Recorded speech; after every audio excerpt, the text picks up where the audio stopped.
All right, folks, you're back in the saddle with Dave Grindle. Still talking convergence, still talking unwilling, still talking hashtag Make Dynasty Warriors Great Again, and discussing the gaming industry in general. Now, a remarkable change of pace, as I have for once thrown down some bullet points. So, for God's sake, for the love of Shiva's purple beard, I can stay on topic and I can get it done. Now, I did focus on the convergence for this conversation, notably, and thanks entirely to Jake Franco Ramirez, my co-author of the Convergence, saying, hey, let me know next time you're going to do some convergence stuff. Now, I did make a strong statement, which I myself overturned the very next day, saying I'm going to focus on Make Dynasty Warriors Great Again, but I don't think that's me. I won't say renaissance, because that's not the right adjective to go for, but I will say that multifaceted desire to plug on every project, continue to build on every project. When the thought strikes, grab a piece of paper, grab the phone, get it through the voice, get it down in writing, so that the next time I sit down, I'm not going to suffer through what's happened to me many times where I'm like, oh, shiz, what was that awesome idea I thought of last night, man? I don't do it in that voice. It's not necessarily a good voice, but let's fire it off. Now, I have helped keep me honest, which you can't do because it's after the fact, but I'm going to work myself into this. I'm going to do 5 minutes on the intro, and then that means I've got 5 minutes apiece for 4 bullet points, or 5 to hit up little 5-minute segments discussing everything that can possibly be thrown out in that time period. I'm going to go ahead and say, right after the intro, as soon as we hit 5 on the dot, I'm going to switch over to Pokeballs in the context of the convergence, and sort of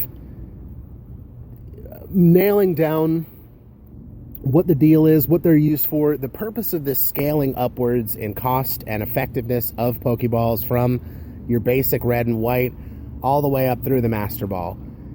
And I did actually incorporate the importance of Pokeballs in the very first draft of the first chapter of the Convergence way back in 2011, 2010.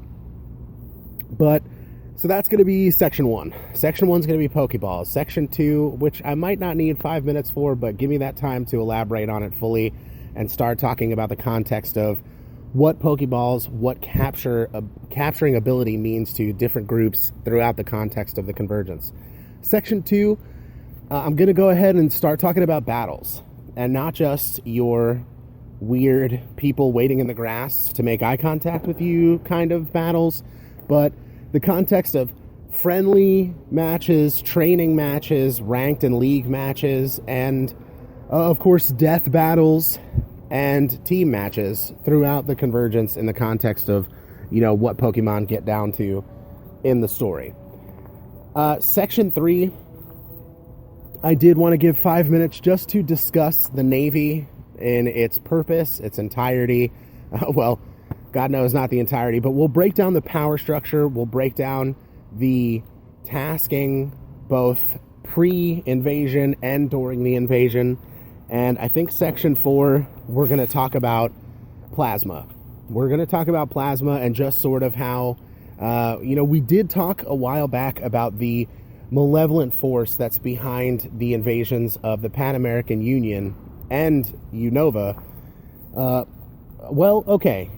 Now, I guess that section should be reserved for talking about the malevolent force, giving a build-up to, boom, you know, how and why that plays a role. And its role in both the change and utter destruction of Kalos and Unova, and the reasoning behind the invasions of the mainland 4 regions and the Pan American Union. Now, I think we'll go ahead and for now, unless we start rolling into something else that's a little bit heavy or meatier, we're getting ready to kick off segment 1 on Pokeballs, and I think I've got the structure ready, man. Pokeballs, battles, the Navy, and the reasons why behind the fearalization of Kalos and Unova. So, Section 1, let's fire it right up and get into talking about Pokeballs in Pokemon, the Convergence. Now, Pokeballs have played an absolutely integral role in the games, in the manga. It's the basis and that first connection point between humans and Pokemon. Now, I'm not going to talk about the emotional connection, the building of friendships, all of the messages for the child in the audience, which, hit me back in the 90s. It's hit so many throughout the years, and I do remorse.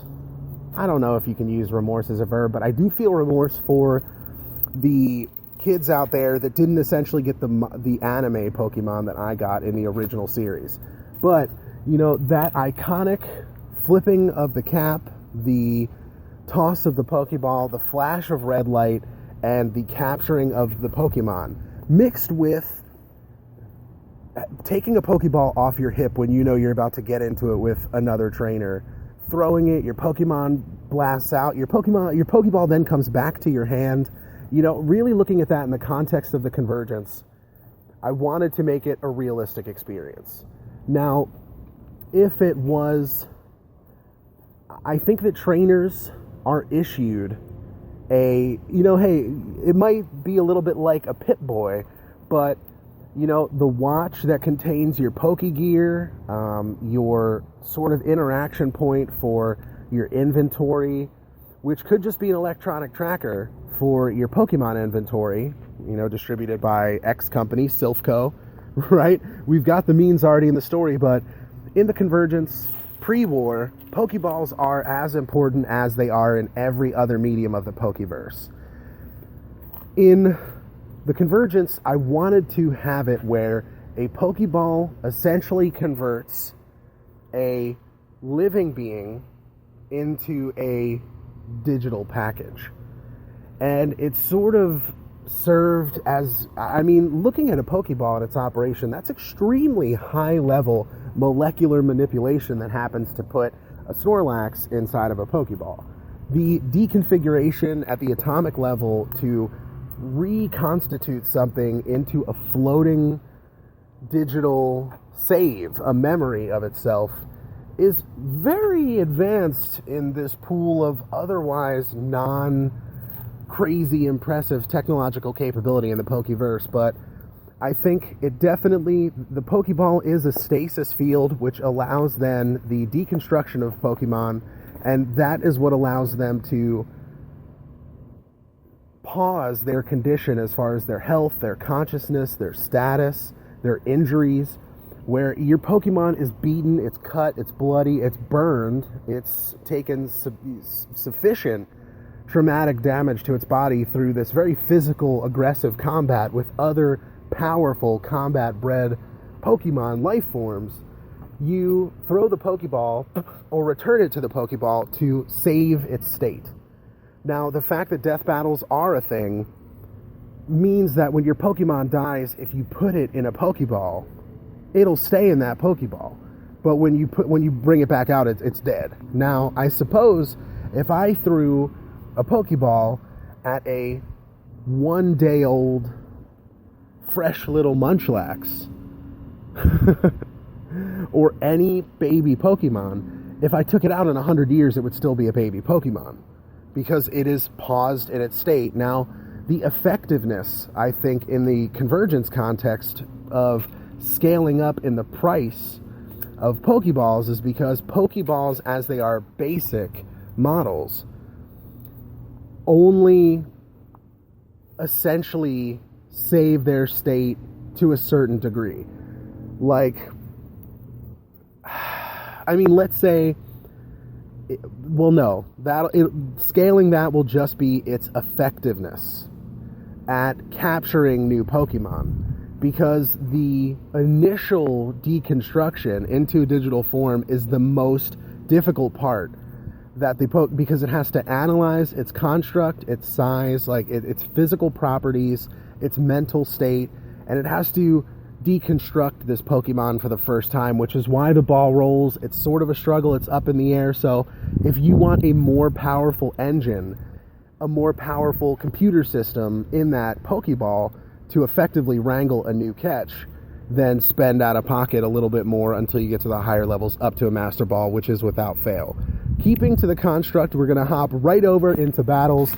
And we've already talked about Pokemon. When you battle to catch, you're using a Pokemon that's either, I think for the first time, traditionally loaned to you by somebody that is your advocate and your sponsor or your guide on the beginning of your Pokemon journey in this culture.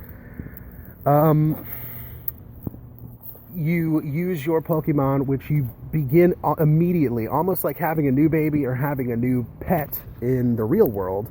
Just cut that down to save time. We'll say IRL from now on.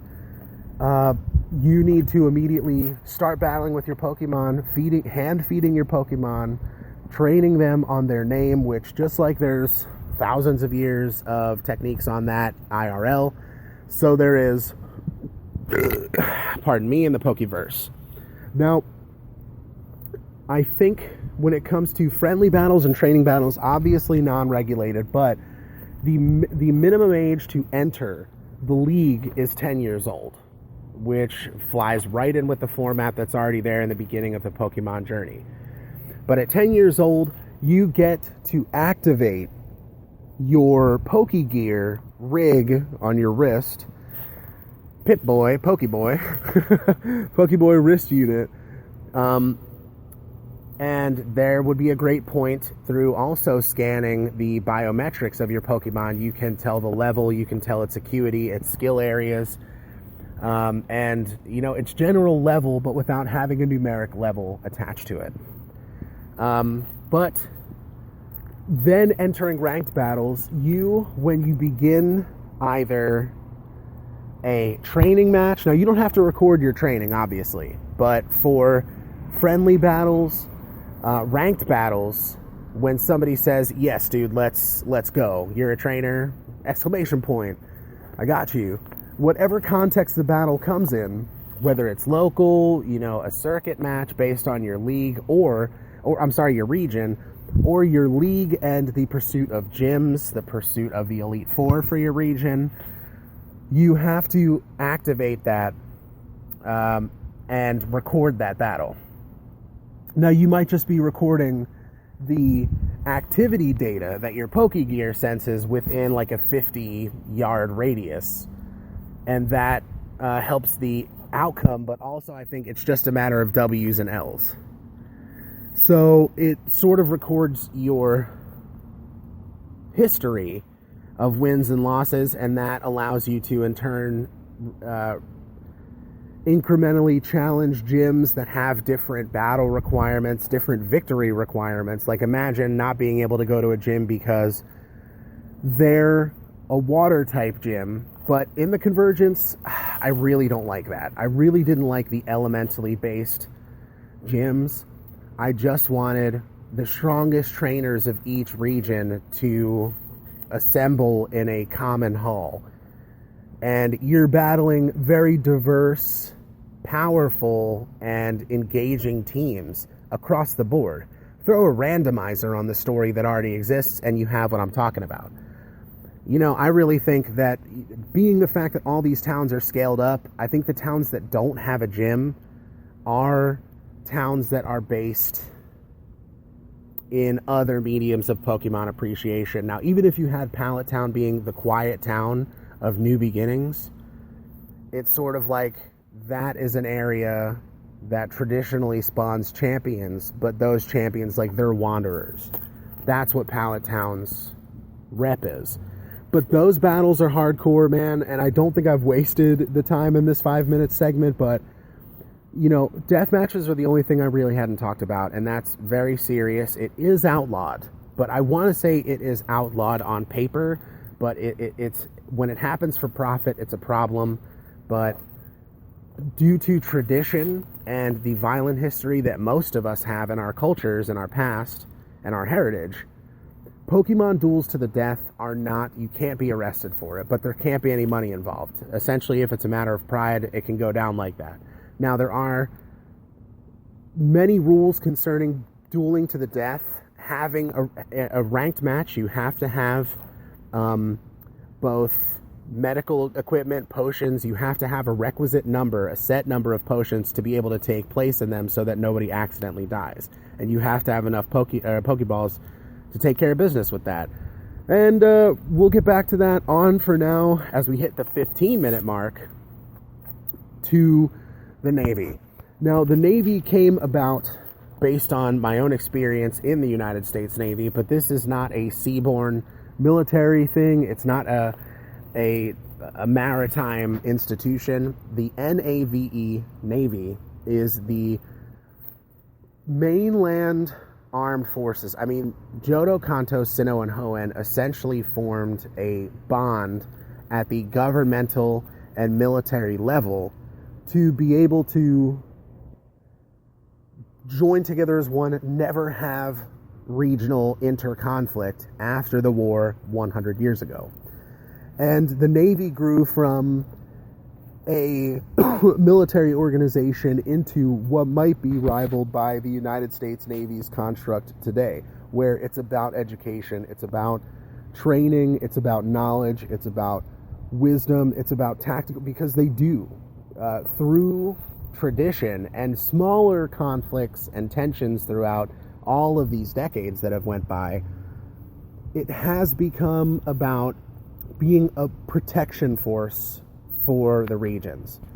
You know, not just civic protections like, you know, justice. I mean, the Navy would essentially be Nurse Joys, Officer Jennies, and, you know, 1,000 other roles that could be played. Now, obviously, I'm not going to go... That would be sweet, actually, to have that be a thing in the Convergence as well, like the family of Jennies and Joys, and essentially they're in the same family, and they just sort of comprise the entire... Well, not... Okay, there's one in every town of Kanto. Fuck it. Excuse my language. But the Navy serves in the modern day, and in the course of the invasion and the Convergence War, serves a crazy purpose in just being, at points, a meat shield, but being very much as IRL, asterisk, correction there, it's made up of the people who... They don't go into the military because they are warmongers. They don't go into the military because they are, in some ways, bloodthirsty. It's more like anybody that becomes a cop, a firefighter, an architect, a rescue diver, or joins the military for the domestic aspect of it. That's what it is. Like, you go to the Navy to become an electrician, but again, let's not get too far away from reality as far as the Convergence is concerned. They're there to use their Pokemon skills, develop their Pokemon combat or utility abilities. Utility abilities, bro. To help the community, to help their country, to help their region, to help their town, whatever. But at that point, they are equipped and trained with carbine rifles, 9mm handguns, the most basic firearms that are possible. That makes sense for a year 2000 where people have Android phones and Pokegear. Well, not Android, but they have cell phones, they have Pokegear, you know, but since interhuman conflict has always been a real thing in this verse, and growing from cultures of swords, spears, and shields, as we all come from, you know, do have guns and have fought just like in the World War 100 years ago, you know, with Pokemon and with man-killer weaponry. And, I mean, it's just bloodshed all around, and the Pokemon just make it more of a tragedy, I think. I think many people could vibe with as adults. And when the invasion happens, the Navy does scramble because they could never have been prepared for something of this magnitude, this ferocity, this unchained nature that savage Pokemon and feral, bloodthirsty monsters they deal with in the course of the invasion, and the abrupt nature with which it started. The period of slaughter over that first year is something that we do chronicle heavily, because you have to feel the terror of being that peaceful journeyer, that bright-eyed kid where a giant purple portal opens in the sky and monsters come out and rip you to shreds, dude. Navy's there to stop that from happening, but for that first year, they couldn't save many, and they faced a lot of resentment for it. Okay, man, we'll tack on 10 seconds to part 4, and possibly just go over with a recap or do what has to be done when it comes to Section 4 and that malevolent force. The reason why there's invasions by Unova, and in the past, Kalos, into both the 4 main regions and the Pan American Union. Now, let's be upfront. This aspect of the story, this more total nature behind the entire antagonistic force in the story, came way later than just the concept of a feral invasion of the mainland. Plasma just so happened to... I hadn't read... Now, I played Pokemon Black and White in a competitive nature and literally did not give a shit about the story, because I was so tired of the Pokemon stories at that point that I'm playing the game, and what sucks is that I couldn't walk out of my door and go wherever the hell I wanted. Now, you can guide me in a general direction, but the fact of the limited number of Pokemon per area across each region in every game, like if I battled 100 times, I'd battle the same 4 or 5 Pokemon every time, no matter where I was. Really upset me and really fucking disappointed me as an adult playing Pokemon and still being a fan. But I realize now that I was a fan of Pokemon, and I wasn't a fan of the games. I wasn't a fan of the cartoon. I was a fan of Pokemon in general. Because what a cool concept. What an awesome concept, and what a strong, long-lasting, and powerful concept. As we've seen, as is evidenced by all decades of Pokemon popularity. Realistically, guys, I'm the malevolent force behind the story. I drive the world of Pokemon into chaos to placate my own morbid, now in reality, it seems, expectations and goals for the Pokemon universe. These are monsters.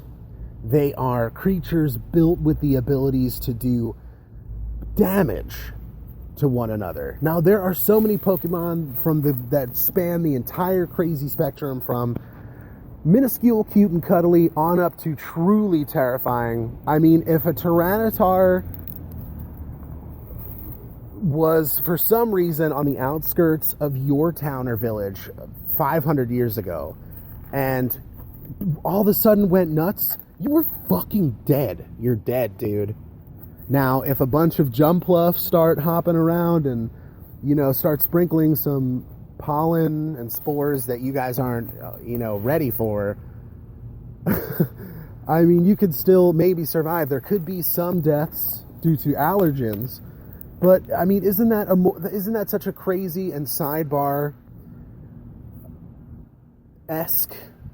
but still relevant aspect of Pokemon in the terms of the convergence? Like, there are creepy Pokemon entries, there are creepy illusions made by the games designers and the Pokemon designers, but that's a real practical, I mean, the endless generations of humans both feeding off of Pokemon, cultivating Pokemon, domesticating Pokemon, and still having this massive percentage of the Pokemon ecosystem be wild and maintain this wild, massive natural balance over such a long time, knowing how humans are IRL. I think that it's me using this basis of a beautiful natural world to stir things up and demand for my decades of loyalty a story worthy of my generation, of millennials. Millennial Pokemon fans, get behind the convergence, and I'll give you the game that you deserve. I'll give you the anime you deserve. I'll give you the friggin' cartoon you deserve. I mean, I could water down the convergence to make it run right after Buck League or whatever season we're on now. But there ain't no perpetual 10-year-old in my story. There's a hell of a lot of struggle because a magical world was sent into chaos by a force just like me. And I took a region separated from the mainland by earth and a region separated from the Western Hemisphere by water. And the other way around. Okay, yeah. Kalos, which in my verse separated from the Western Hemisphere by thousands of miles in both directions. In this tiny little world of Pokemon we have, led to a near extinction level event in the Western Hemisphere, destroying the countries of the West, and by them rallying and becoming the Pan American Union, a total collective of human power and Pokemon partnership of the tradition of the Pokemon verse finally coming together to stem this tide, but only because of the incredible amount of death, the starvation of the entire horde, with the exception of several key battles at the end to stem healthier hordes from killing the population altogether, leads, and that is the third or fourth part. The fourth arc is finding out that, like, when the Pan American Union shows up with their combat airships to combat against the corrupt Navy brass, who has discovered airships, which is from the fifth arc as to where that came from. But when they start using airships, they should pick up and start using the airships to destroy the Horde, which is what the Pan American Union did when they originally developed it. Now, this is the shit, man. This is where the malevolence of myself comes into the convergence. Because when the Pan American Union finally developed these combat airships of crazy capability, like think about putting a Yamato battleship in the sky and supporting it with anti-grav and maglev, and being able to wipe out tens of thousands of savage hordes at a time, just raining down 16 and 32-inch explosive shells from the sky and ripping flying feral flocks, F3s, from the open blue and the choking clouds of smoke with Sea-Whiz turret guns. You know, that turned the tide and wiped out the feral horde, and then went to Kalos and proceeded to fuck everything that was left. And now Kalos is empty and deserted, with the exception of about a half dozen crashed airships from that counterattack. And the Navy,